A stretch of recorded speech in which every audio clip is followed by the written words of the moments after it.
the Navajo Nation continues to live with the legacy of the largest radioactive spill in U.S. history, I'm on my way to Shiprock, New Mexico, where in 1960, an accident at the uranium mill released about 600,000 gallons of contaminated material into the San Juan River. 50 years later, the Navajo Nation Environmental Protection Agency is still monitoring its effects. Steve Austin? Yes. Hi, I'm Simon Baker with Native Planet. Hi, Lily sent me. Here in Shiprock, we had a uranium mill that operated from 1954 to 1968. Originally, it was operated by Kerr McGee, and then Vanadium Corporation of America came in and Put Minerals operated it.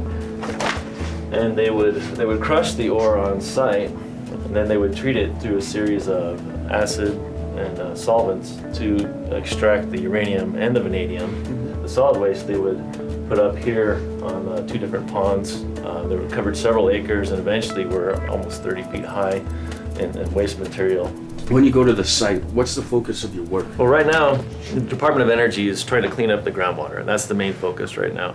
So I spend a lot of time looking at these kind of documents. Okay. So I think it'd be good to get out on the ground and take a look at the site, and you can get a good feel for the scale and how far out the contamination goes. Discuss a little bit more about what the remediation strategy is by the Department of Energy.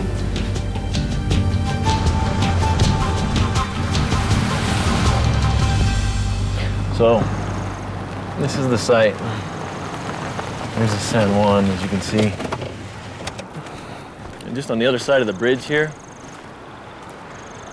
So the spill went past the bridge, went down the river here, all the way on down. The intakes are located just beyond where this row of trees are, located right on this point bar. And then from there, the pump of that structure that you would see on the other side of the bluff there is where it would take it on up to the community further south. What's the contamination at right now? Well, the Department of Energy has sample sites located right here, and at this point they haven't detected anything above background. So what we would find upstream from where the mill was is the same down here. And I think it's just because there's so much cleaner water coming through that any contamination from where the cell plume hits the river is just immediately diluted.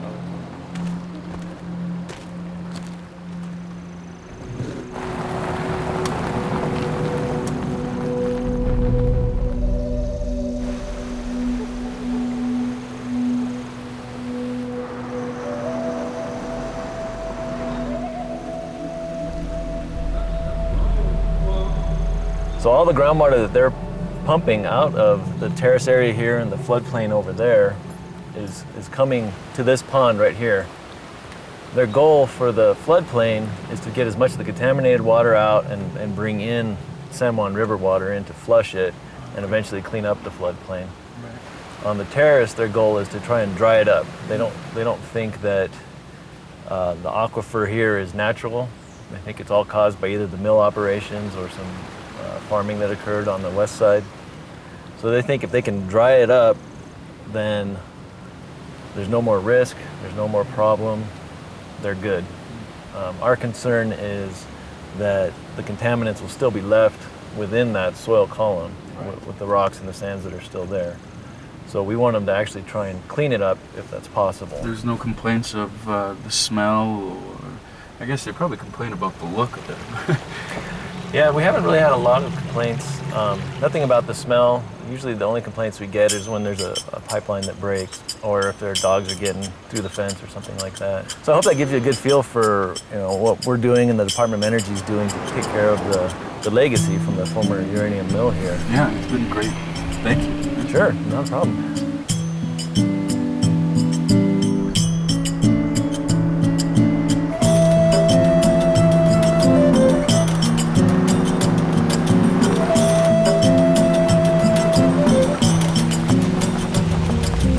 Down here is one of the trenches that the Department of Energy constructed.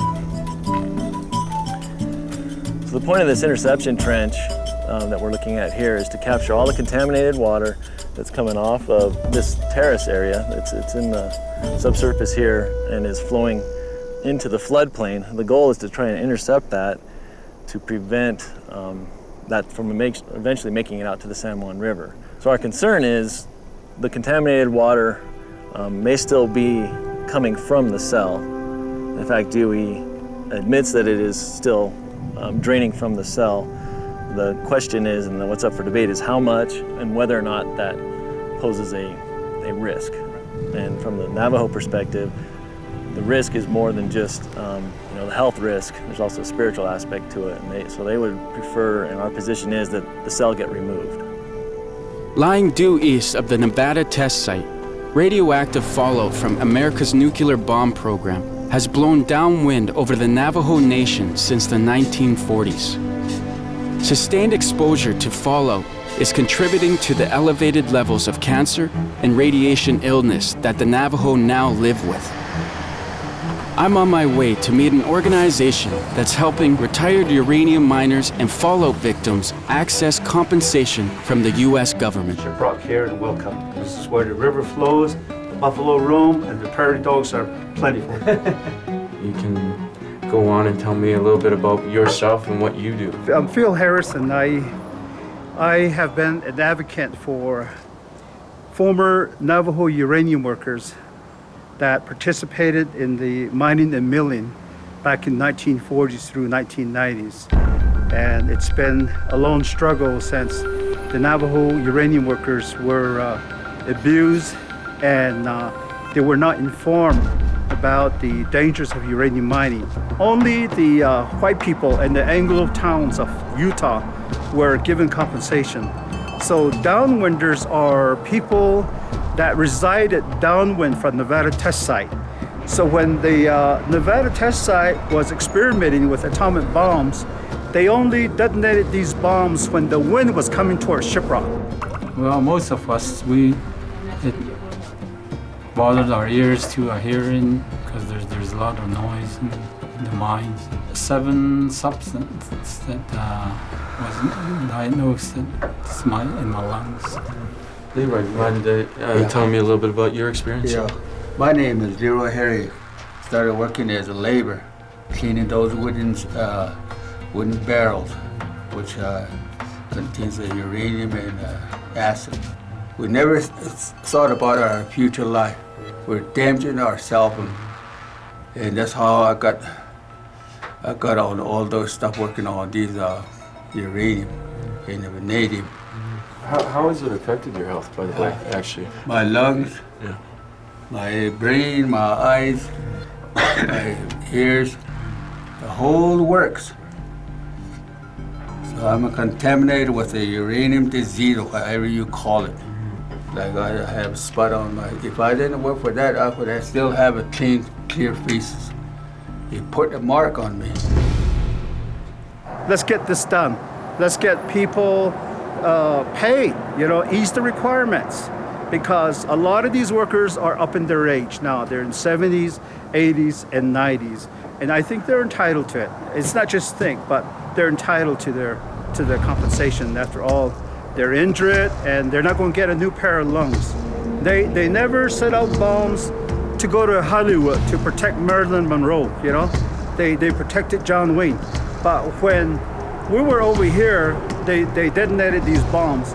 And with that, it had these radioactive fallout that caused cancers, and they wiped out a series of livestock.